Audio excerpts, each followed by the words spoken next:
Preparado, seu Rafa? Preparado? Seu WhatsApp está aberto aí? Tá. Tá? Acabei de te mandar aí o PowerPoint, só para você ver se está tudo ok. Eu coloquei mais imagem para a gente poder falar de boa. Tá. Desculpa, não consegui fazer antes, não. Viu? Não, tá bom. Eu vou te acompanhando. Separar umas coisas para falar, vou complementando. Ficou bonita aquela sua fala, né? Do estudo de casa a partir da fábula. Ah, é o Milton Santos que fala de fábula, né? Fábula, perversidade e possibilidade. Nós falamos disso quarta-feira. Mas Então, fica bonita aquela lógica, né? Entender aquilo como estudo de caso. Mas de qualquer jeito, Saulinho, já guarda isso daí, que eu acho que ficou com umas imagens legais aí. não, beleza. A minha sorte foi ter guardado o PowerPoint. Estava estudando aqui também do jacarezinho. Eu vi aqui. Rota de estudo, rota de fuga de escravos, né, a princípio. Você viu que legal? Eu Bem não sabia da hora. dessa, no quilombo urbano, né? Bomba urbano que eles chamam. Achei bem legal. Tem umas coisas legais aqui. Não sei se dá tempo de falar tudo, mas... A gente vai. Vamos ver. Cadê esse pessoal? Cadê esse pessoal? Principal a gente fala. O jacarezinho e terrorismo, que eu dei de título. Vai parecer uma fábula. Vou pegar aqui. Só pegar.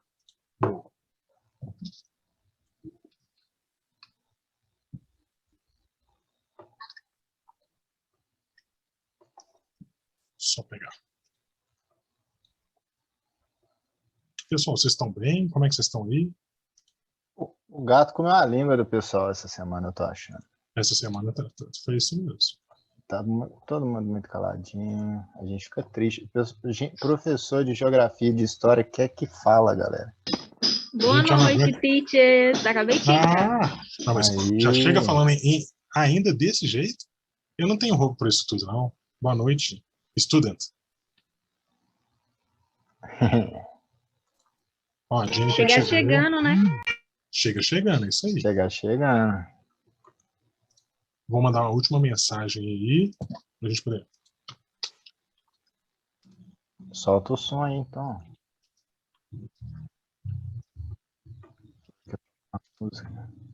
Talvez vai levar muito tempo a música. Ah, aquela música, né? Vou começar a abrir com ela, então. Você recebeu aí? No WhatsApp? Peraí, deixa eu olhar aqui que eu ainda tô me organizando aqui, né? Aí. Jennifer, olha, você vê. Isso aqui é um orgulho, ó. Jennifer não foi pro Mirante e resolveu vir pra aula. Até hoje, o Mirante. Ué. Para de falar disso, gente. Isso é águas passadas. Sei. Ai, sexta-feiras do Mirante, né, Virgínia? Se eu não te conhecer, você lembra que a Jennifer não assistia quase aula nenhuma, já saía da aula direto pro Mirante? Ela já ia pronta. Acho que ela pulava a sua aula, não era? Ela já ia pronta. Já ia pronta, isso é verdade. Eu ia igual um trapinho, como que eu ia ir? A nossa aula era sexta, pessoal, quem tá perdido, aí a galera ia com roupa chique, ou sapatênis, né? Sapatênis, né? Tinha um Robson. Eu ia de chinelo. O pessoal ia cabelo chique bagunçado. pra aula. Aí acabava a aula, era rolê depois. Rolê. E a Jennifer iria pro Mirante. Mas agora tá rolê na Covid, né? Agora acabou. Pessoal, acabou nada, esse bobear tá até pior. Tomara que não, né? Vamos lá, então? Vamos começando, né, Saulinho? Pessoal, bora. Eu e o Saulinho, a gente montou aí algumas ideias para a gente poder discutir atualidades no final das contas. E aí, a gente vai tentar fazer algumas ligações aí de movimentos que que acontecem, né? E que aconteceram com movimentos que estão aqui do nosso lado no final das contas. Então, qual que é o nosso grande objetivo? A gente dá aí uma pincelada, né, Saulo? Porque a gente não consegue aprofundar em nada. A gente pode depois mandando indicação de vídeo, de podcast para vocês, se vocês quiserem. Se vocês quiserem, tá, gente? Não é nada obrigatório. Mas que são coisas legais para a gente poder pegar e entender sobre o mundo, tá bom? Eu acho que é muito disso, né, Saulinho? Fazer uma leitura de mundo a partir dos eventos que estão acontecendo aí. Vocês estão vendo a minha tela? Sim. Ó. Beleza, pessoal? Então, bora lá. A gente pensou aqui, né? Eu falei com o Saulo, que essa música aqui, para mim, ela é muito sobre tudo que a gente quer discutir. Acho que eu não mandei compartilhar o áudio.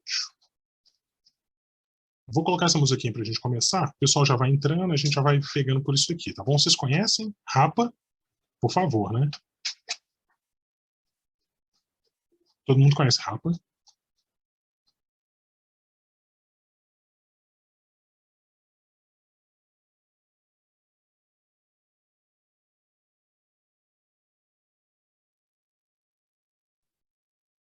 Pessoal, voltamos? É porque agora vai vir só esse desfecho todo. Aí, ó, o Gui e a Thalita falaram que conhece o Rapa. Vocês conheciam o clipe também, pessoal? Não? Não. Só a música, porque eu vi em um filme. Esse clipe é de 2007, né? E aí, olhar para ele e não lembrar do que está acontecendo em Jacarezinho é muito impossível, né? Galera, são 14 anos de distância e a história continua a mesma. E o que eu e o Saulo, a gente levantou como proposta para a gente poder conversar hoje, ouvir vocês, né? E a gente poder dar assim, uma pincelada. Existe uma coisa que é o que aconteceu em Jacarezinho e que tem acontecido, e a gente precisa entender no mundo, que é uma falta de correlação de força. A gente sabe que existe uma força ali que é muito grande e um grupo que não tem força. E isso abre um precedente na história, que é o que a gente chama de terrorismo. A gente vai conversar um pouco sobre isso. E aí a gente vai se perguntar muito hoje de quem, ou para quem, ou de quem vem esse terrorismo. Então, o grande evento do terrorismo é esse daqui. Esse aqui vocês conhecem? Torres Gêmeas? As Torres Gêmeas, Torres Gêmeas. Você tem quantos anos, Thalita? 18. E você lembra disso aqui? Eu vi muito na escola, a professora às vezes dava negócio e falava sobre as torres. É isso, Thalita. As Torres Gêmeas foram um evento tão traumático, assim, né, na geopolítica mundial, que eu falo assim, eu tenho alunos de 10 anos, né? E aí quando eu mostro essa imagem, eu falo assim, eu lembro disso, professor. E eu falo assim, não, você não lembra, você não estava nem vivo, meu filho. Como é que você lembra disso? Né? Aí, Thalita, quando você fala que você tem 18, fala assim, olha, eu já vi isso muito. E aí, esse aqui foi o evento que a gente vai trabalhar um pouquinho com ele, dar umas pinceladas aí. Mas esse evento foi o 11 de setembro de 2001. Exatamente, Ana. Todo mundo tem essa memória compartilhada. E é impressionante, porque se a gente parar para pensar bem, e eu vou mostrar aqui com os cartazes da MTV, a gente tem que se perguntar por que essa memória é tão compartilhada. Por que isso faz tão parte do nosso imaginário e outras coisas não. Então, por exemplo, aquilo que o Rapa está cantando em 2007, que é o que acontece em Jacarezinho, né, e em outros lugares até hoje, por que a gente não fala disso da mesma proporção? Entende? E aí, esse evento de 2001, ele muda o mundo, só que a gente começa a entender um novo termo, e aí o Saulinho vai falar disso muito melhor do que eu, de construir uma narrativa sobre os eventos. E de como que essa questão de quem é mais forte, de quem é mais fraco, vai ficar uma coisa muito potente no mundo atual. Né? Esse evento aqui foi o ataque às Torres Gêmeas. Eu já vou contextualizar ele melhor, tá? A gente já vai chegar um pouquinho nele. E ele acontece num um evento extremamente inesperado. E por que ele é inesperado? Pessoal, os Estados Unidos, ele vivenciou as duas grandes guerras mundiais. A Primeira Guerra Mundial, que matou 23 milhões de pessoas, e vivenciou a Segunda Guerra Mundial, que matou 55 milhões de pessoas. E os Estados Unidos, nessas duas guerras mundiais, ele nunca foi atingido no seu território. O que eu quero dizer para vocês? Que esse ataque das Torres Gêmeas foi a primeira vez que alguém falou assim, vamos atacar os Estados Unidos dentro do próprio Estados Unidos. Então, assim, quando a gente olha para a Segunda Guerra Mundial, você vai ver submarino norte-estadunidense sendo atingido, você vai ver base aérea. Agora, dentro do território, dentro daqueles limites lá, ninguém nunca tinha feito. A não ser que fosse uma guerra civil, que foi o que vai acontecer no século XIX. Só que desse jeito foi sem precedente, né? Foi numa quinta-feira de manhã, quarta-feira de manhã, a galera começou a filmar. Por quê? Porque tinha uma torre dessas torres aqui que eram gigantescas pegando fogo, e aí a galera começa a filmar uma torre pegando fogo. Todo mundo achou que estava pegando fogo. E aí, de repente, vem a imagem do segundo avião se chocando. E aí a galera falou assim, isso não foi acidente. E aí o mundo, galera, virou caos. Porque a galera vai falar assim, que troço é esse? O que está acontecendo? E aí, no outro dia, surge um cara na TV e fala assim, olha, fui eu que fiz isso aí para mostrar para os Estados Unidos que não é ele quem manda. E aí a gente começa a ter o rosto mais conhecido de todos, que é Osama Bin Laden.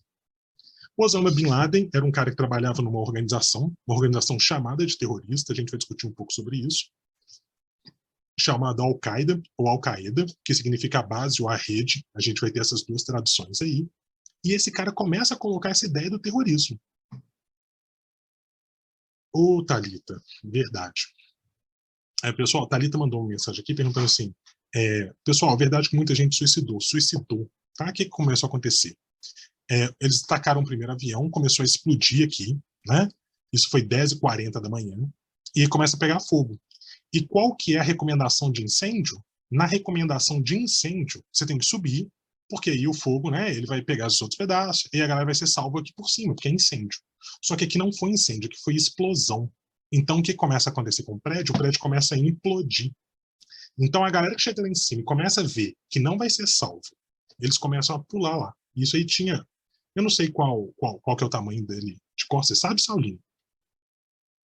Eu esqueci de conferir isso. O tamanho eu não sei. Eu sei que, como por ele ser tão grande, né, ele tinha uma estratégia dele implodir para que ele não corresse o risco de tombar, né? Então, na hora que a estrutura dele é abalada, ele desce, né? Ele não cai. E aí, galera... Então, eles abalaram a estrutura aí do prédio com o avião. E eles sabiam disso. E aí a gente começa a perceber o rolê todo. E aí, qual que fica o rolê todo desse ataque? Os caras sequestram 5 aviões, tá bom? 2 eles jogam nas Torres Gêmeas, que era um centro financeiro dos Estados Unidos. 4 aviões. Um desses aviões, eles iam jogar em cima do Pentágono, que era a força militar, e o 4º avião, eles iam jogar na Casa Branca.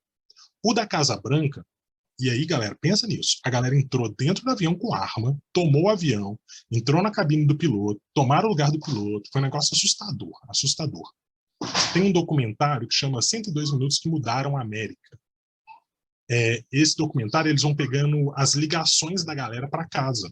Então, por exemplo, quando a galera já viu que estava, né, tudo indo para o saco, eles começam a ligar para casa. Tipo assim, eles ignoram aquela lei de que não pode usar celular dentro do avião e começam a ligar, e aí o History conseguiu ter acesso a essas ligações. E com essas ligações todas, eles fizeram esse documentário e tal. E aí, um desses aviões, esses passageiros conseguem tomar o avião de volta e jogam o avião no meio de uma área mais desértica assim. O segundo avião, né, que ia para o Pentágono, ele bate assim no chão e explode antes, então ele não afeta muito o Pentágono, né, derruba uma parede e tal, e os outros 2 vão direto para cá. Na hora que eles chegam aqui, a gente tem esse caos total acontecendo. Os Estados Unidos é extremamente abalado. Pessoal, aqui, ó, peguei aqui. Fiz uma colinha rápida no Google, tá bom? Elas tinham 415 metros e 417 metros, né, cada uma das torres. É coisa pra caramba. E aí a galera começa a filmar e a torre começa a cair. No que ela cai, igual o Saulinho explicou, que ela vai caindo, que ela vai implodindo assim, galera, é assustador a nuvem de poeira. O tanto de gente que estava na escada descendo é assustador. E aí, nesse total, a gente tem uma mortalidade de 2.800 mortos, tá bom? 3.000, vamos arredondar até 3.000. Se a gente para ser muito frio, aqui no Brasil, só de Covid, a gente tem matado um World Trade Center por dia. Entende o nível da proporção? E aí, naquela mesma época que aconteceu isso, gente, pouco tempo depois, a MTV começou a veicular campanhas como essas, tá vendo?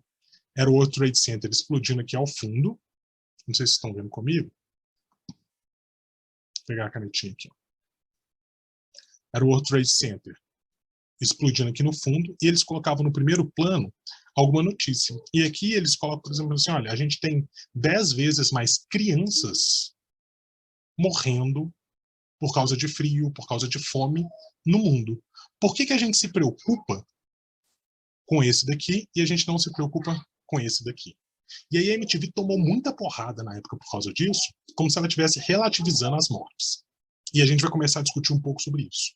A gente vai tentar entender que construção que foi essa que fez com que esses 3.000 mortos, e aí, pessoal, não estou falando que eles são insignificantes, mas eles têm um impacto na nossa mente, que é o que a Ana Águida falou. E o que a... Quem foi que falou que a professora passava? Foi a Thalita, né? A Thalita falou assim, olha, isso está o tempo todo na nossa cabeça. E outras milhares de mortes, outros milhares de eventos não estão. Qual que é a importância disso daí? Saulinho, alguma coisa a falar aí? Ô, Rafa, já que você falou sobre a torre, aí fala um pouco aí dessa questão da narrativa, então, para já fazer um gancho depois, né? A gente está discutindo de quem vem o terrorismo. Então, qual foi a estratégia aí do grupo do Osama? Eles pegaram, olha, são todos símbolos, né? Você tem aí um símbolo financeiro, um símbolo político, né? E um símbolo econômico, militar e político, né? Então eles tentavam, são três coisas que iam mostrar uma certa fragilidade do que a gente entende, né, como um império e a maior potência, não é isso? E, né, inesperável.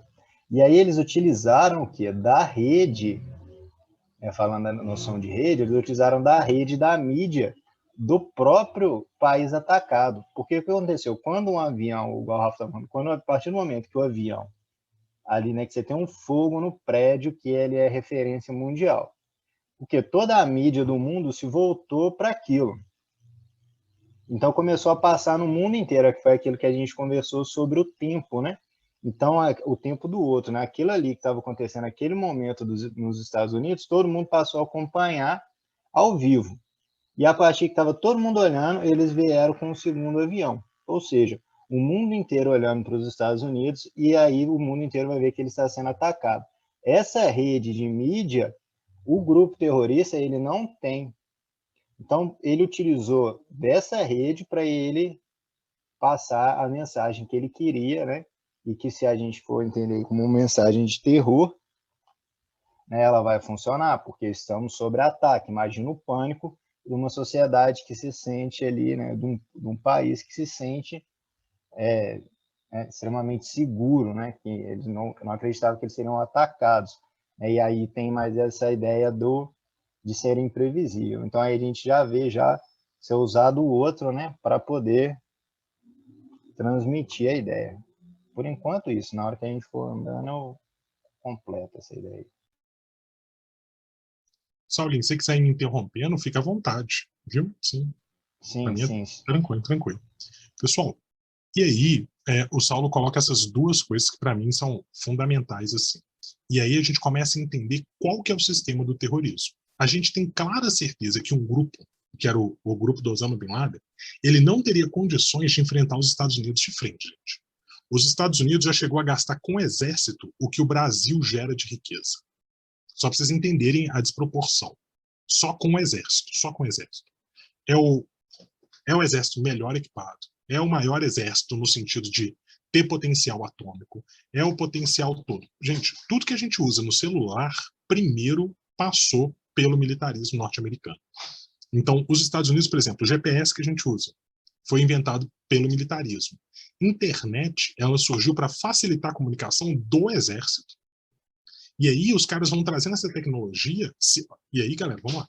Se os caras fizeram essa tecnologia e a gente acessa isso de boa, vocês têm que mais ou menos imaginar o que esses caras não têm de potencial.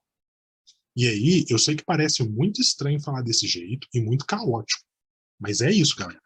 Se você consegue no seu computador aí abrir o Google Maps, tá bom? E colocar aquele bonequinho do Google Maps na sua casa e ver a fotinha da sua casa ou de qualquer rua que você vai, eu acho que os caras já têm satélite suficiente para ver dentro da minha cabeça, sabe? Tipo assim, já aponta e fala assim, olha, tá lá, ó, tá crescendo, ó, tá vendo? Glóbulos brancos do Rafael, olha a quantidade. Porque a tecnologia investida nesse processo todo é muito alta. Então a gente sabe, galera, ninguém faz guerra com os Estados Unidos de frente, não tem como, não tem como, assim. A gente pode questionar, colocar a Rússia, né, e fazer uma mobilização de grandes blocos, e aí talvez dê alguma coisa. Mas eu, pessoalmente, tipo assim, se eu tivesse um grupo que quisesse destruir os Estados Unidos, nunca iria de frente. E aí, na hora que o Osama Bin Laden ele se utiliza dessa mídia, ele causa uma coisa que afetou o mundo todo. Todos os protocolos de aeroportos do mundo mudou depois desse ataque do 11 de setembro. E aí, esse uso da mídia sistemático é o que vai dar força para esse tipo de movimento. Então, esses caras, eles tinham muita clareza do que eles estavam fazendo, o tempo todo. E aí a gente começa a discutir o quanto que esse ataque, mesmo tendo esse número alto de vítimas, pessoal, né, 3.000 pessoas, é muita gente. Mas se a gente olha para as outras mazelas do mundo, ela é pequena, né? Olha para você ver, as pessoas morrendo de fome. Só no Brasil são 14 milhões agora, não são, Saulo? Aqui, por exemplo, foi na época que teve o tsunami. Deu até origem àquele filme que é muito triste, muito ruim de ver, não aconselho de jeito nenhum. Tsunami que aconteceu na região da Índia, da Indonésia. O tsunami na Indonésia matou 100 vezes mais do que o World Trade Center. 100 vezes, cara. E aí, esse aqui foi uma outra campanha da WWF, WWF, falando assim, olha, galera, para a natureza, todo dia 11 de setembro, olha os nossos índices de desmatamento. Por que a gente não se importa com isso? E a gente, a todo momento, conhece e discute sobre essa foto. E aí, a gente começa a perceber que esse cara aqui, né, não sei se vocês conhecem, o Osama Bin Laden, foi o que a gente mandou lá no grupo lá. Esse cara aí, ele surge na Guerra Fria, ele surge enquanto um aliado dos Estados Unidos. Ali ele estava naquela região do Afeganistão. Ele não é afegão, tá, galera? Ele é árabe. A família dele já mexia com petróleo. Ele tem 70 e tantos irmãos, aqueles sheiks do petróleo que a gente conhece. Ele era islâmico, né, muçulmano. E aí ele era... Depois a gente pode até falar disso. Você vai falar sobre isso, Saulinho? Sobre islamismo para eles? Não separei nada disso. Eu também não, sim, mas depois a gente pode fazer um dia só disso, pessoal. E aí eu posso até fazer, porque é bem histórico e tal, mas de mostrar ali, a gente tem a vertente sunita, xiita. O Osama Bin Laden, por exemplo, ele era do ramo sunita, que era um grupo que a galera acha que é menos radical, mas aí a gente vai discutir que não tem esse rolê, não. Na verdade, é como se for... Eu vou fazer uma grosseria aqui, mas só para vocês entenderem a grosso modo, tá? Quando chegar na aula eu explico isso bonitinho. Estou fazendo uma grosseria, para vocês entenderem. É como se eu tenho um grupo que são os islâmicos, eu tenho um grupo que são os cristãos. Dentro do cristão, eu tenho uma vertente, por exemplo, são os católicos, e a outra vertente que são os evangélicos, tá bom? No islamismo é parecido, muito mal falando. Eu tenho um grupo que são os xiitas, eu tenho um grupo que são os sunitas, tá bom? Eu tenho outros grupos menores também. Esses dois são os mais famosos. Então, a galera gosta de falar que os xiitas são mais radicais. Lá no Irã, por exemplo, eles fizeram a revolução, tomaram o poder, eles têm algumas questões que para eles são mais sérias. Mas a galera, quando fala de radicalismo, acha que todo radical tem que ser terrorista. E, por exemplo, o Osama Bin Laden não é xiita, ele é sunita, dessa denominação sunita, e ele foi um dos caras que provocou esse grande lance aí. Ele aparece na televisão, ele vai usar dessa mídia, ele vai usar desse poder dele, do rosto dele, para poder agir. E ele foi treinado pelos Estados Unidos mais ou menos. Ele estava no Afeganistão numa época que ele tinha saído da Arábia, ele estava ali contra algumas questões de invasão da Guerra Fria, e aí os Estados Unidos, para não poder entrar num choque direto durante a Guerra Fria com a União Soviética, ele começa a treinar grupos locais para lutar contra a União Soviética. E ele acha esse grupo do Osama Bin Laden e acaba treinando eles, né? O Osama Bin Laden era amigo dos talibãs, que depois a gente pode falar sobre eles também. E é aquele velho lema, né? Tipo assim, o inimigo do meu inimigo é meu amigo. E os Estados Unidos vai nessa. Tipo assim, olha, o Osama Bin Laden não quer a União Soviética, a gente não quer a União Soviética, então vamos juntar todo mundo e vamos atacar. E aí, eles não entenderam, naquele primeiro momento, a cultura que eles estavam entrando. E aí eles treinam esses caras, ensinam mais ou menos isso, que eles já tinham aprendido com a derrota no Vietnã, de como que utilizar esse medo, esse terror para atacar. O Osama Bin Laden vai ser treinado, vai agir um pouco com isso, e aí, em determinado momento, ele vai virando contra os Estados Unidos. Só que acaba a Guerra Fria, eles esquecem do cara, e o cara vai se desenvolver, vai treinar uma série de grupos, etc. Com a entrada dos Estados Unidos lá em Israel, querendo desenvolver negócios, atacando territórios ali, esse ódio do Osama Bin Laden, do grupo da Al-Qaeda, cresce, e esse cara fala assim, vamos detonar os Estados Unidos. Só que não tinha como ir para a guerra direto. Então eles inventam esse processo assim, vamos então utilizar da técnica do terrorismo. E aí, galera, terrorismo é uma técnica de guerra. Como assim? A ideia do terrorismo é, eu faço pequenos ataques, em locais inesperados, em que a galera não espera. E o meu principal objetivo é tentar fazer com que a população fique extremamente insegura. A ideia do terrorismo não é vencer eles de frente, mas é fazer a população daquela região se voltar contra o poder colocado. Então, quando Osama Bin Laden ataca os Estados Unidos e ele traz essa toda a teoria do terrorismo, que já existia na história, mas ele que vai propagar isso forte, o que acontece? Os Estados Unidos, a população estadunidense, começa a pressionar o governo para falar assim, o que vocês vão fazer? O que vocês vão fazer? Então, existe uma pressão popular contra o próprio governo. E é isso que eles queriam. Eles sabiam que de frente eles não têm soldado, não têm tecnologia suficiente para ir de frente. O que eles querem é causar esse terror gigantesco, transformar esse terror numa coisa midiática, ou seja, eu quero em todo jornal, o tempo todo, eu quero que a galera martele, eu quero que a professora da Thalita passe isso o tempo todo. E essa estratégia dessa insegurança, desse medo constante, é o que faz o terrorismo dar certo. Porque a gente não tem uma guerra justa aqui. Eu tenho um pequeno grupo contra o grande Estado, que é os Estados Unidos. Como atacar? Vamos causar terror. E aí a população começa a pressionar. Naquela época o presidente era o George W. Bush, e o Bush vai lá e fala assim, ó, vamos fazer uma guerra ao terror. Tem um vídeo, depois eu até mando no YouTube, no grupo, que a galera, um repórter começa a ir na rua e fala assim, olha, o Bush está atacando quais países? Aí eles falam, o Afeganistão, que foi um dos grandes ataques, o Iraque e tal. E aí eles pegam um mapa e falam assim, então, onde que é o Afeganistão? E aí a galera aponta, tipo assim, no Brasil, eles apontam na Índia. A galera não faz a menor ideia. Mas eles estão se sentindo representados nessa vingança. E aí essa narrativa começa a ganhar força, e esse Estado, os Estados Unidos, começa a demonstrar todo o seu poder. Esse processo foi chamado de Guerra ao Terror. Manda ver, Saulinho. Exatamente, aí onde que o Rafa chegou aqui na Guerra ao Terror, acho que é interessante a gente pontuar para que não ficar confuso. Olha só, quando a gente teve ali a gente teve um ato de violência por parte da organização do Osama Bin Laden, né? Então aí tem as características, é um plano direto ali de ação violenta, né? Então tem que ser espetacular, tem que ser cruel e foi inesperado. Então isso atingiu os Estados Unidos. Então isso aí a gente tem ainda a gente tem os efeitos diretos, a quantidade de morte no atentado em si. E a gente vai ter os efeitos indiretos, que vai ser o terror da população americana até entender aquilo. Então a gente tem que separar essas duas coisas. Então, além do ato, ele tem a ação direta e a ação indireta. A gente está falando do ato, o atentado em si, do 11 de setembro. E segundo, a gente tem agora o que? Uma reação ao atentado. E aí que a gente pode falar de guerra ao terror, né? Que aí a gente entra nessa questão aí da vingança. E aí, a partir disso, da guerra ao terror, a gente pode, então, entrar numa coisa que seria o terrorismo de Estado.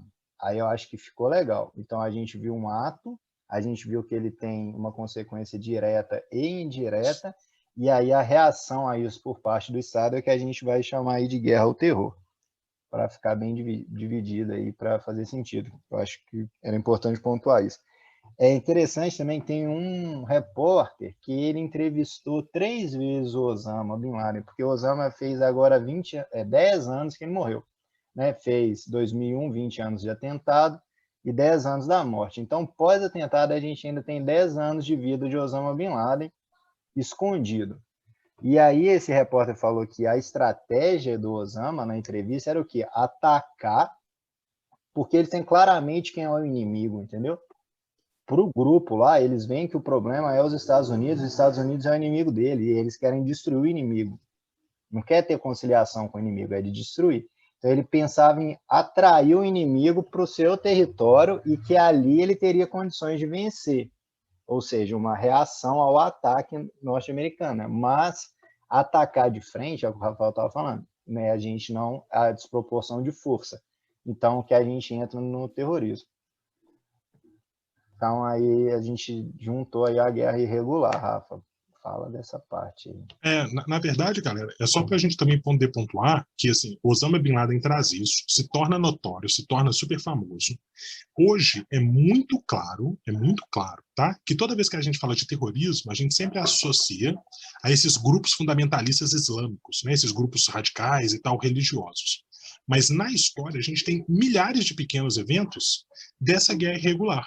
Quando a gente fala, por exemplo, das populações indígenas no Brasil resistindo à colonização, é uma guerra irregular.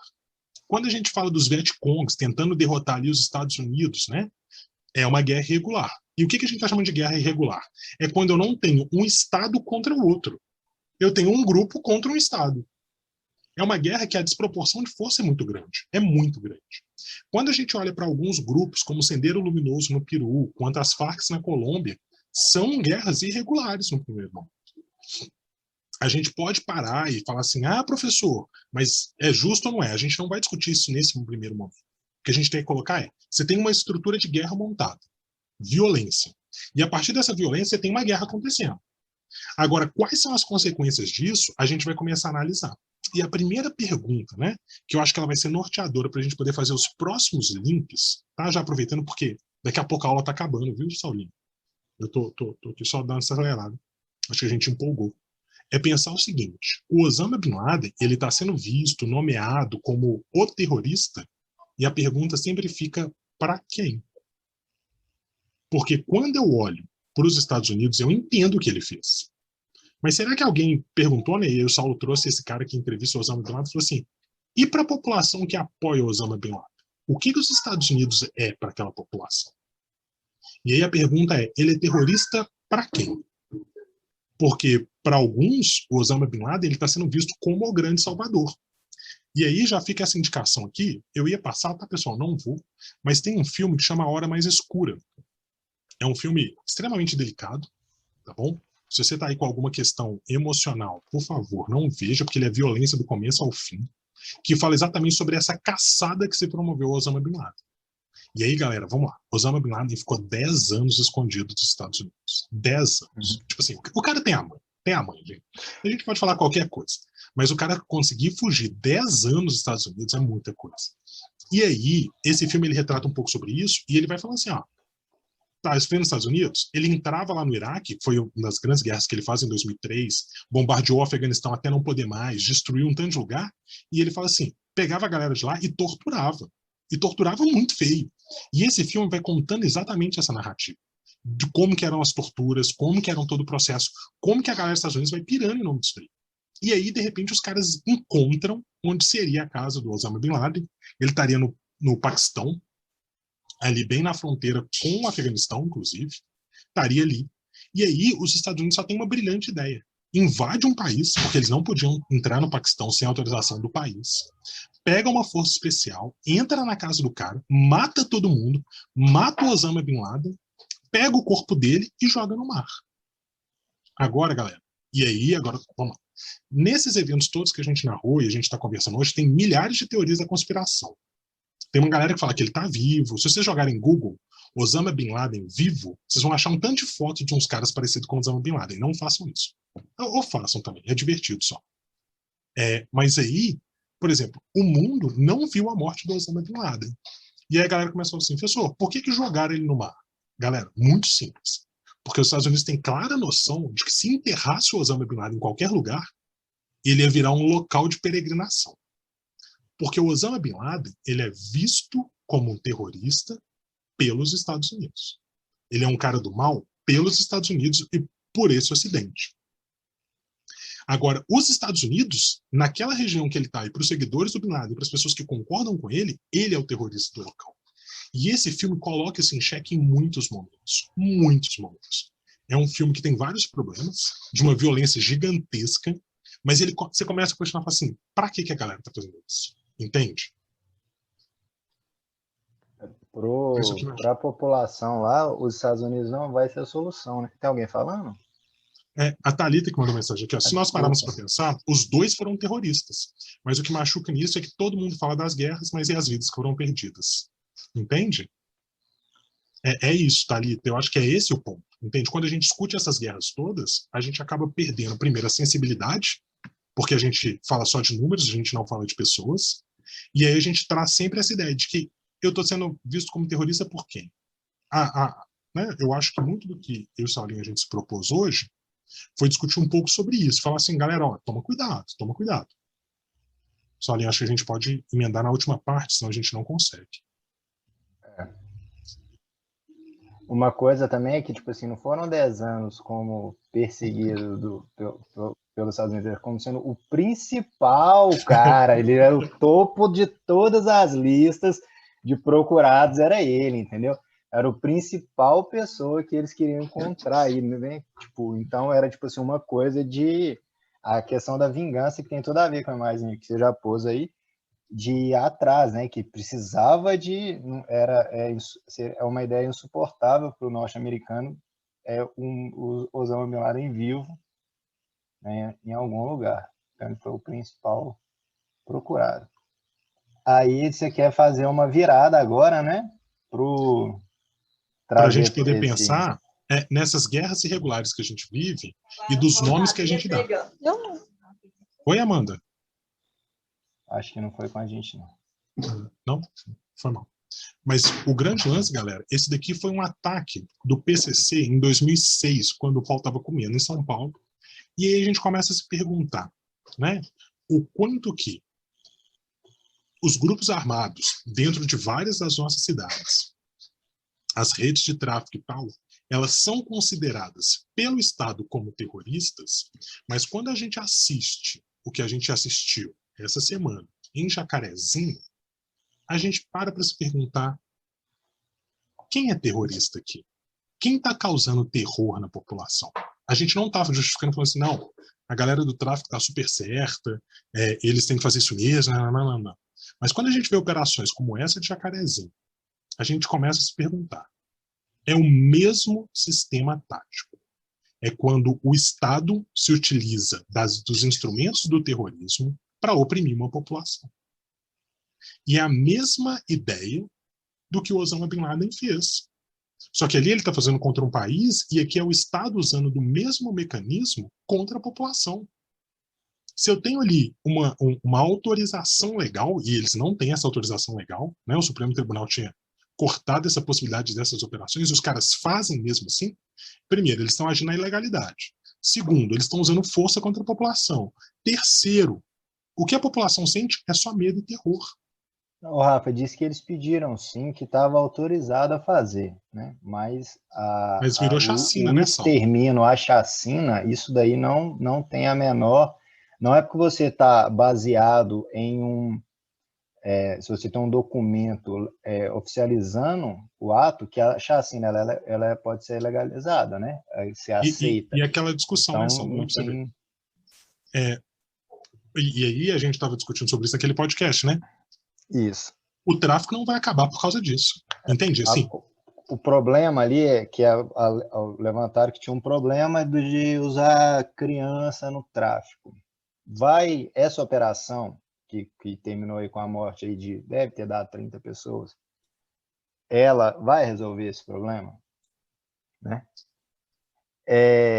E outra coisa que também são os danos indiretos, né? Para a gente associar aí ao terrorismo de Estado. Então, o que a gente chegou aqui, que a gente está tentando ver se a gente pode colocar essa ação, né, como um terrorismo de Estado, porque estamos em tempos de paz, né? A gente não tem oficialmente uma guerra, e a gente tem aqui a polícia, né, contra o cidadão ali no local. Então, a gente tem o terrorismo de Estado, tempo de paz, e o que a gente poderia chamar de um terrorismo policial, né? Porque, de certa forma, também está associado à polícia, a milícias, né, e ao controle do local ali, né? Então, tem a ver com poder, não é isso? Então, a gente está tentando ver se o aparato teórico que serve para a gente entender o terrorismo, ele funciona, também serve para a gente entender. Para a gente afirmar que tem um tipo de terrorismo. Porque a gente tem, do mesmo jeito que o prédio gerou a quantidade de morte, o efeito do terrorismo ele não é muito mais, não vai ser muito mais danoso indiretamente, não é a população ali que vive com esse terror. A gente não sabe quando a operação policial vai acontecer, ela é extremamente cruel e ela tem a parte da de ser espetacular, né? Palavra difícil de falar, espectaculosidade, né? De ser espetacular aí. Ou seja, é mostrar ali, né, para muita gente, aí que a gente estava falando da narrativa e da fala, para muita gente, você vê que ali, olha para a comunidade e fala, é todo mundo bandido. 25 pessoas mortas que estavam usando criança no tráfico de drogas, né? Tipo assim, funciona, né? A pessoa vai achar que aquilo ali foi uma ação legítima, entendeu? Mas e a comunidade que vive dentro desse, a Desse vítima, local, né? né? Vive nesse local, que são as vítimas aí do terror, são pessoas que vivem sobre o medo, né? O terror praticado pelo Estado. Você não quer ver um caveirão passando na sua rua. Que não é um caveirão, é tipo assim, é um tanque de guerra, né? É Tipo um assim, tanque de caveirão. guerra, né? Então,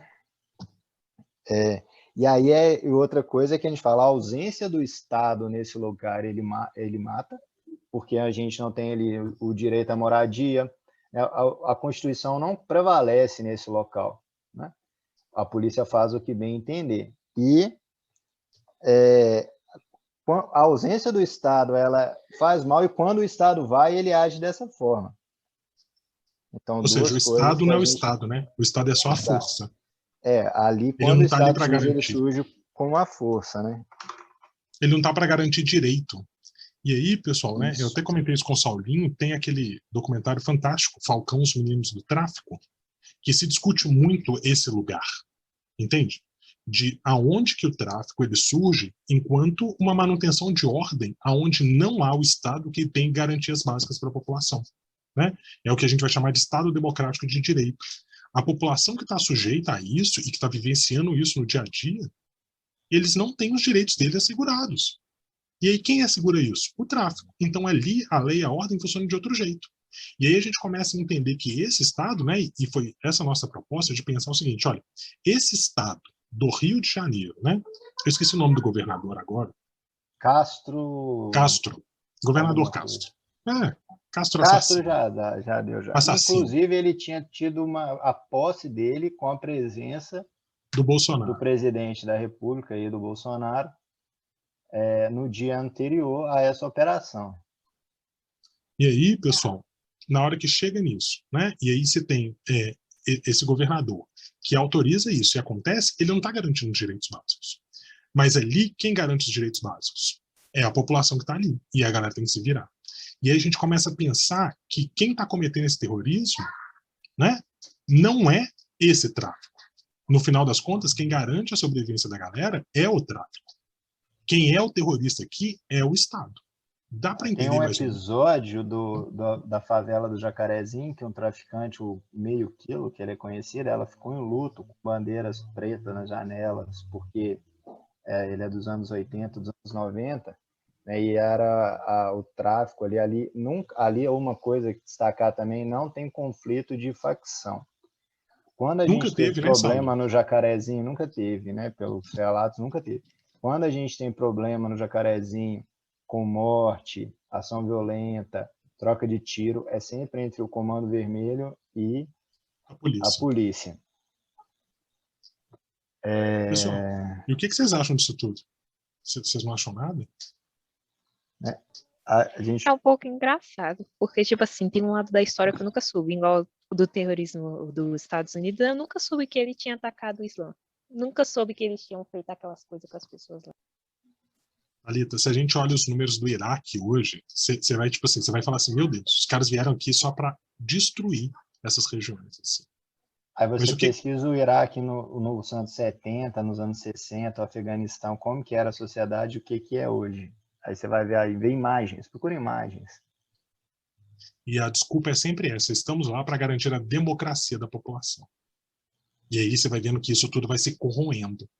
Então, a gente quis trazer esse tema para a gente poder discutir, primeiro, essa ideia do terrorismo, que eu acho que é importante a gente ter essa leitura, e segundo, para a gente poder perceber como que ele funciona e como que ele está muito mais presente do que a gente imagina. E que ele funciona de diferentes agentes. Porque a gente sempre fica nessa ilusão de falar assim, o terrorismo funciona porque tem um grupo radical que está jogando bomba, que está entrando no jornal igual fizeram no Charlie Hebdo na França e cortando a cabeça da galera. Mas, galera, toma muito cuidado, muito cuidado. A tática do terror é muito mais presente na nossa vida do que a gente imagina e o que a gente entende. Entendem? Concordam? Discordam? A gente falou um tanto de besteira, vocês podem falar, gente. Pensa o seguinte, a gente, depois dessa operação de noite, vocês acham que a boca estava fechada? Acabou as crianças vendendo droga aí no Jacarezinho? Não. Provavelmente não. Isso é uma coisa que vai levar tempo para acabar. Criança vendendo droga, essas questões. Porque começa de baixo, né? Exatamente. E aí, gente, E olha a só, revolta da população só aumenta. só aumenta. E é por isso que a gente abriu a aula pensando naquele clipe do Rapa, A Minha Alma. Entende? Acho que a gente precisa fazer essa correlação de força, inclusive com o Estado. O Estado não pode achar que a gente, porque está numa área marginal, numa área que eles acham que é marginal, a gente não pode deixar com que isso aconteça, entende?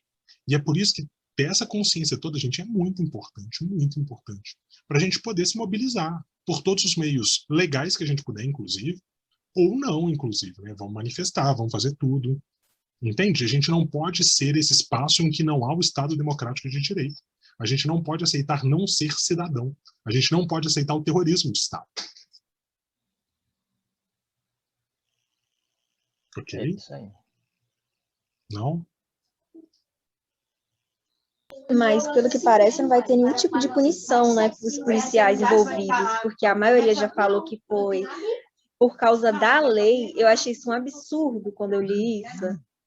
É isso, Amanda. Eles não vão ser punidos porque eles mandaram um documento, meio que foi autorizado. Só que aí, um cara, né, que a gente estava ouvindo, Saulinho, ele pontuou isso muito bem. Ele falou que no começo da invasão, né, dentro da favela, um policial foi morto. E aí eles começaram a fazer essa operação de vingança.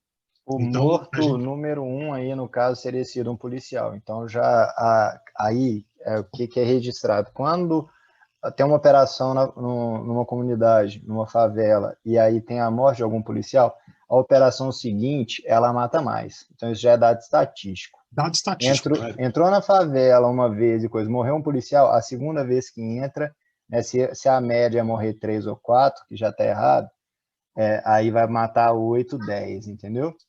E aí, nesse caso aí, foi o quê? Na hora que o policial pôs a carinha dele lá, já morreu. Então, essa noção de vingança, que ela é percebida quando a polícia volta a primeira vez pós a morte de um policial, de certa forma, ela já guiou a operação desde o princípio. Já se fez a operação, né, com essa noção aí, com essa perspectiva de vingança, e aí pode ser uma das coisas que levantaram como o que justifica o tamanho, né, da mortandade aí que foi. Isso, gente, a gente não entrou aqui, mas se a gente quisesse falar da política de Estado, né, a polícia de segurança, tanto do Estado Nacional, federal, quanto do Estado do Rio de Janeiro, o Witzel, né, que foi eleito lá, falando que de atirar na cabecinha. A gente Vocês tem lembram, lá pessoal, que o governo dele começou com o sequestro do ônibus e ele mandou os atiradores atirarem na cabeça do cara? Isso, ele Lembram pulou disso? de alegria lá na ponte Rio-Niterói. Quando o cara foi sabe, abatido. Né, a gente tem lá o Sérgio Moro com o seu... né, ele e o Bolsonaro com seus decretos lá, tentando ter o excludente de licitude. Ou seja, numa operação desse daí, o policial ele pode atirar para matar. Né? Então, a gente ainda poderia abordar tudo isso como argumentos para tentar afirmar aí o que a gente entende como um terrorismo de Estado. Entendeu? A reflexão era essa, assim. Beleza? Não? Beleza? Pegamos muito pesado? E a capa, né, Rafa? Faltou falar ali da Anitta. Né? Nossa, ficou faltando da Anitta. A capa, a Anitta vem mostrar Rio. ali. Garotas, de onde eu vim, não parecemos modelo. Aí ela fala do meu lugar, né? Um Rio de Janeiro que você não conhece, ou seja, ela está tentando mostrar uma identidade. Aí até no clipe, eu não sei se já viram, tem uma transição ali daquela ideia né, da bossa nova, né, da mulher brasileira lá antiga, e aí se abre, né? E aí aí aparece o funk, né? Foi a capa da aula, isso, né? E ela faz até na música, né? Isso, começa com aquela né? batida da bossinha e depois ela já entra no funk. E tudo vai acelerando o processo. Vocês viram, trap, pessoal? Sei lá o que é isso, né? Não, trap é outro. E aí fala de onde eu vim, ela vai mostrar um rio diferente, né? De onde que ela veio, mas que não que você conhece. Não se conhece. O Saulinho, a Thalita mandou outra mensagem muito boa aqui. Fala assim, ó, eles podem avisar a população antes de invadir ou é impossível? Eles não avisam. Eles não avisam. A ideia deles é pegar de surpresa. Mas aí, Thalita, no caso do Jacarezinho, isso fica muito claro. Muito claro. Nem pode Nada... avisar, né? Porque se eles avisarem, vai dar confusão. Aí os bandidos, no caso, que estão lá esperando eles, já vão estar sabendo. Não faz sentido tipo assim, avisar. mas o que é muito interessante é você pensar o seguinte. O Jacarezinho é uma das poucas favelas que não tem a presença das milícias do Rio, que são aqueles soldados que cobram e controlam o território. Então tem uma galera hoje também já achando que essa invasão foi a primeira para a milícia do Rio, que é formada de policiais, tentar entrar e dominar esse território. Porque esse é um território que não tem conflito de facção. Então, assim, a questão não é nem eles avisarem ou não avisarem, entendeu? Eles estão fazendo isso aqui de propósito. É muito claro que ele tem um autor. A Amanda falou que a Anitta é oportunista, que ela só lembra da favela para fazer mídia. Ó, ela tem um ponto. Foi o que ela tá falando. Ela mandou aqui no chat. Mas eu concordo. Não, é isso. Sim. Mas, assim, de certa forma, né, foi porque como saiu aquela capa, e ela, de certa forma, ela viralizou, né? Então, aquela capa viralizou, né? Ela teve um monte de adaptações, e aí, de certa forma, mostra essa ideia, assim, né? De alguém chegando de ônibus para a gente ver um outro lado. Então, a gente quis também a ideia de ver o outro lado, que está na música, que está ali no cartaz, a gente vê porque a gente, oficialmente, a gente taxa o terrorista, né? Como aqui, tem o estereótipo do terrorista, tem o estereótipo do traficante, né? Quem pode morrer, quem não vai ligar. Então, isso é construído, essa imagem é construída. E aí a gente tentando ver que tem um outro lado, né? Porque não estão falando que está certo, mas o ato terrorista que partiu lá do Osama, ele tinha ele tem sentido na cabeça daquelas pessoas, entendeu? Do mesmo jeito que faz sentido aqui para a comunidade lidar com o tráfico, né? E não querer a presença do Estado, né? Porque é um Estado que, quando se faz presente, né? Quando a intermediação aí do espaço político entre a sociedade e o Estado, ela é extremamente precária. É um Estado que, quando aparece, o que deixa esse aí o resultado, né? Aí essa ideia de ter a gente olhar os dois lados aí da moeda. O Thiago chegou já, gente? Thiaguinho, você tá aqui? Eu tô procurando ele aqui, não tô achando. Agora é a aula do Thiago mesmo, né? Eu acho que era, né, pessoal? Se vocês quiserem, a gente pode falar agora daquele conceito da Shirley Mabembe de necropolítica.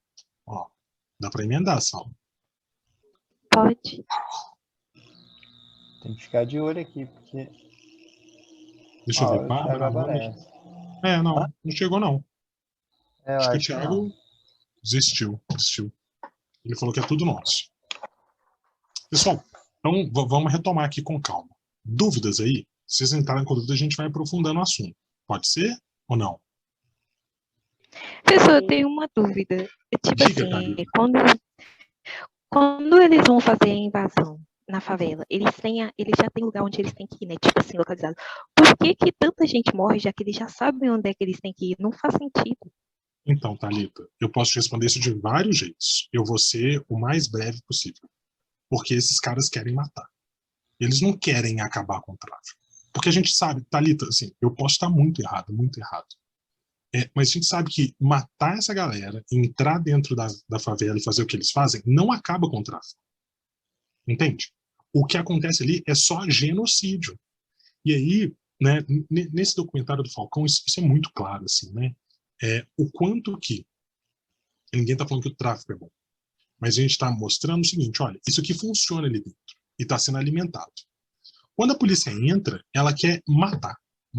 Ela não quer acabar com o tráfico, porque existem milhares de outros jeitos. Você pode quebrar a rede, né?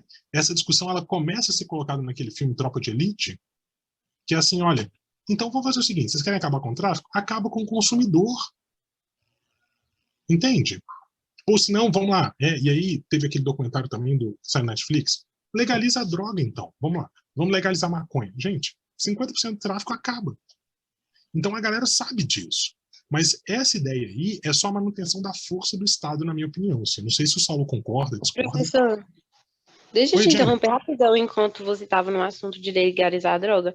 Mas se Uhum. legalizar a droga, aí no caso, quem venderia é as farmácias ou pessoas que podem, mas você não acha que os traficantes iam continuar, tipo assim, guerra, tipo assim, não, a gente vende antes, a gente vai continuar querendo vender? Eu Então, acho que sim, Jennifer.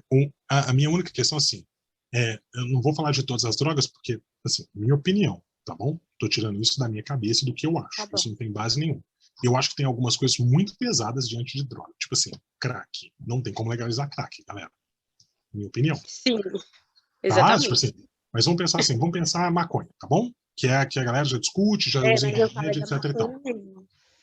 Não, Eu tô falando. E aí, Jennifer, eu acho que ao legalizar, você vai ter uma produção legalizada e aí você vai diminuir o preço automaticamente. E a galera que fala assim, vamos lá, que eles vão comprar R$ 5 o quilo da maconha, vamos imaginar, tá bom? Colocando em números redondos para não fazer conta errada. Quando o Estado taxar isso, ele vai perceber que é um lugar muito bom de ganhar dinheiro, que é o que acontece na Holanda, na Califórnia, por exemplo. E terceiro ponto, vai vir com qualidade, todo mundo fica feliz num preço acessível. Com certeza, a gente vai ter um primeiro momento de ver com isso daí. Os traficantes querendo entrar nesse processo e querendo dominar isso daí. E aí, nessa hora, e foi muito da pergunta da Alita, eu acho que aí o Estado deve agir. Entende? Falou assim, olha, a gente legalizou até aqui, então o que passar daqui é o ilegal. Mas me incomoda muito, Jennifer, muito, muito, muito, muito, a gente ter tanto remédio tarja preta que é legalizado numa boa, que fazem, né, coisas piores aí, e aí o Estado ganhar em cima disso, e a gente ter esse tanto de problema, e a gente falar assim, tem criança vendendo droga. Como que a gente cuida disso? Olha, a gente precisa ou acabar com o consumidor, ou a gente precisa dar condição para essa galera. Entende? Vamos aumentar essa escola, vamos pagar para a galera estudar, gente. Você entende? Vamos criar uma bolsa estudo que seja de verdade. Assim, criança na escola, o pai dele vai ganhar R$ 600 por mês. Essa criança não vai sair para o tráfico. Entende? Assim. Então, eu acho que a gente tem milhares de soluções. Milhares de soluções. Aí encontram duas coisas, né? A questão da população marginalizada que precisa de alguma renda, né? A venda, né, o tráfico, ela é constante, ela não vai oscilar, né? Então, é uma coisa que é certa, né? Então, quem está excluído, né, do formal, do mercado, vai procurar algum outro caminho. Se você tira algumas drogas do tráfico, claro que a gente vai ter organização criminosa fazendo outro tipo de atividade ilícita, né? Porque se você não incluir as pessoas na sociedade, elas vão precisar continuar, né, se virando, né, de certa forma. Então, acho que seria um caminho. A questão de legalizar, né, a questão de organizar, né? Quem é o traficante? Quem é o consumidor? É um problema policial? É um problema de saúde pública? Eu acho que vai muito mais por aí. É igual o crack. Eu acho, assim, muito difícil você recuperar alguém, né, que foi para a rua e está lá na Cracolândia. É muito difícil você reinserir essa pessoa na sociedade com dignidade, né, para que ela não volte. Então, Eu também.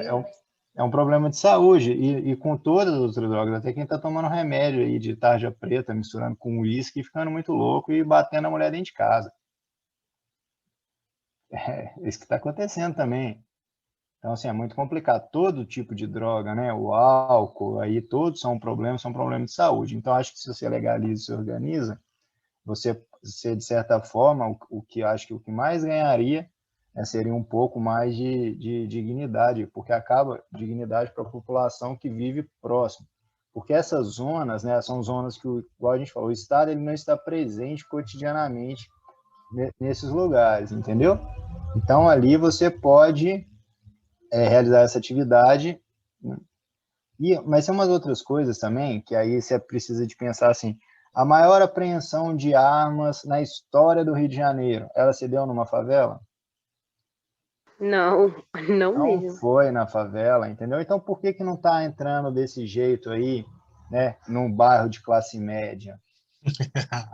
Por que sabe o a resposta, né? estudante, por que o estudante que organizou uma festa e estava com 100 cápsulas de êxtase estudante é pego com droga, né, na matéria do jornal, e não é um traficante. Por que que ele não é tratado como um traficante? E na matéria do Jacarezinho saiu, você viu, Saulo? 25 suspeitos foram assassinados. Suspeitos, né? Galera, foi chacina, né? Foi assassinato sumário. Então, tipo, é muito complicado. E assim, a gente não tem também muito como saber o que seria, né? Mas eu acho que algumas coisas funcionariam, assim. E eu acho que organizar, que eu chamo de legalizar, de organizar, é extremamente necessário, entendeu?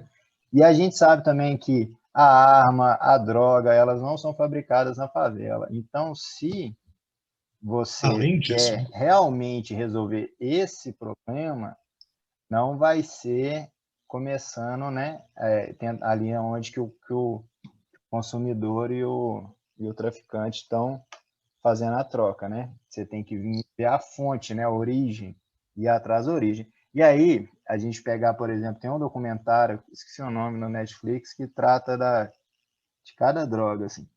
E aí a coca na Colômbia, ela é legalizada, né? Então você pode olha, plantar. né? E o que que acontece? O ano inteiro tem gente comprando coca. Então o cara que planta, que aí nós estamos falando de um cara da zona rural da Colômbia, lá nos Andes. Aquele cara que planta lá, que está lá, ele nem sabe o efeito, o tamanho, aonde que termina, né? Que o mundo não organizou, não separou os processos, você não é alienado, você produz aquilo ali, é aquilo que te dá renda. Toda hora que você colhe, você vende. E Né? pronto, né? E pronto. Aonde que isso, o que que está gerando para o resto do mundo? O produtor rural ali, ele não tem noção disso. Né? E se tem também, mas eu acredito que o tráfico controla o produtor rural, entendeu? O pessoal está produzindo dali, né? E alguém, porque a gente sabe, a pessoa que planta um pé de alface, né, que tira um leite, o atravessador que ganha o dinheiro. E por que que com a cocaína vai ser diferente? Quem está ganhando dinheiro é o atravessador. Só que se esse cara for plantar banana, se ele for outro tipo de cultura, a gente vai ter a sazonalidade, né? Então ele vai plantar, ele vai esperar, e aí aquilo ali você vai colher no período certo. Muda toda a dinâmica. A cocaína, né? A qualquer momento, né, o preço estável E e alto, tem né? demanda. Sempre vai ter demanda. Não corre o risco do cara plantar tomate e ele perder o tomate na caixa, porque todo mundo plantou tomate. Tudo que tiver de cultivo de coca vai embora. Sabe? Então E se tiver não é mais, vai simples, mais. cara. Não é com um caveirão aí, ó, entrando dentro da favela que você vai resolver essa questão. Só vendo como que você vai, na hora que você pensa toda a cadeia produtiva, E né, para distributivo, né, chegar. Saulo? Então, tipo assim, tem a produção, né, ela é toda dividida, então é muito difícil você interromper isso daí. E aí a gente pensando numa sociedade em rede, né, o Jacarezinho está inserido numa rede de tráfico de drogas. As pessoas que estão ali, elas estão inseridas nisso, e não é matando as pessoas que estão ali que a rede ela vai deixar de existir, porque tem demanda, tem consumidor, então a capilaridade ali aonde que ela chega vai mudar, né? Você pode tirar ali alguns atores ali que atuam nessa rede e aí ela vai precisar se restabelecer, ela pode mudar um pouco a dinâmica, mas no final vai continuar sendo parte da rede do tráfico. Então, para mim, não faz o menor sentido isso. Isso aí é genocídio, genocídio negro, genocídio contra pessoas pobres em situação de miséria, que não tem ao que recorrer. A quem você vai recorrer, né, É o diante Estado que está te matando, né?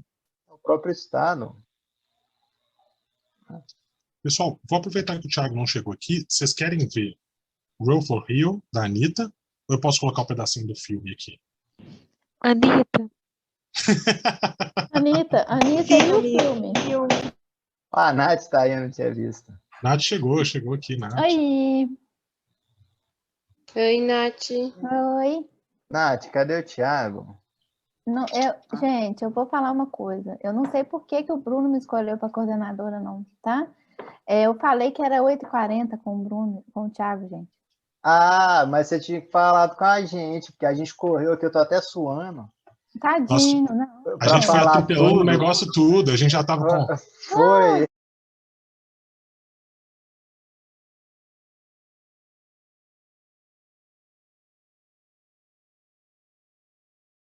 Que eu tenho mais um irmão. Irmão, né? Descobri que tem mais um irmão. Vocês conseguiram ver a legenda, né, pessoal?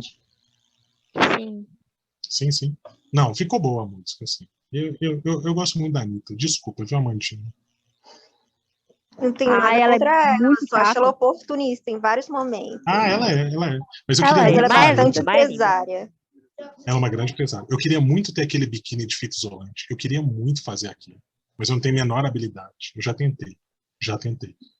Não tirei fotos, tá, gente? Não preocupa. Que Eu também isso, tenho... Rafa? Simone, eu achei aquela ideia muito boa. Quem fez aquilo muito inteligente, né? É. Aí eu tô assim, gente, aquele negócio é legal, né? Tipo assim, super prático. Eu tô assim, mas não é muito certo, não. Mas eu sou muito fã da Anitta. Eu acho ela genial, assim. Não, com muitos problemas também, Amanda. Não, Mas concordo. Quem falou que ela é oportunista? a Amanda Érica? falou assim, olha, ela Amanda? só lembra da favela quando ela quer fazer sucesso, assim. O mundo fica falando pra gente abraçar as oportunidades e tudo. Aí depois ser acusado de oportunista como ruim, né? Não, mas eu Mas aí... entendi. Mas Eu entendi o que ela falou de É. usar o outro e tal, tá? Eu tô só brincando. Entendi a crítica. E se você for avaliar, pode ter sentido, sim. Não, É que eu conheço as músicas, eu não conheço muito da Você nunca viu o documentário dela, não? Tem personagem. 2 documentários dela na Não Netflix. vi, cara. Tem que ver. Não Saulinho, vi. eu vou te passar aqui, ó. Você vai ter que ler. Vitor na Poderosa.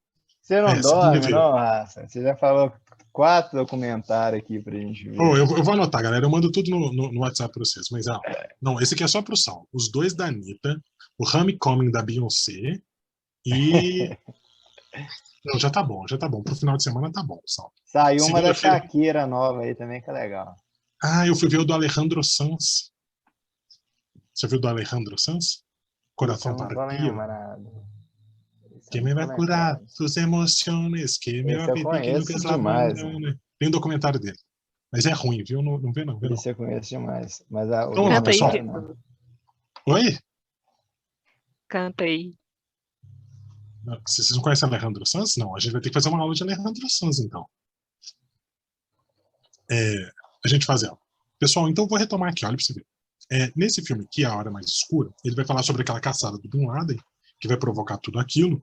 E aí eu vou passar um pedacinho dele. Depois, se vocês quiserem, me lembrem. Eu não sei se eu tenho esse filme. Mas se eu não tiver, a gente dá uns pulos por aí. E a gente tenta achar o filme para a gente poder colocar ele aqui. Mas esse filme ele fala sobre exatamente questionar esse lugar dos Estados Unidos. Esse filme concorreu exatamente contra um filme que chama Guerra ao Terror. Esse Guerra ao Terror ficou no Netflix muito tempo. Sobre um esquadrão antibomba que está atuando no Iraque. Não sei se chegaram a ver. Oscar. Exatamente. Esse A Hora Mais Escura, como ele dá essa pincelada de crítica, Sal, a galera tirou ele do Oscar. Sim, tirou assim. Ele tem na Netflix. A Hora Mais Escura?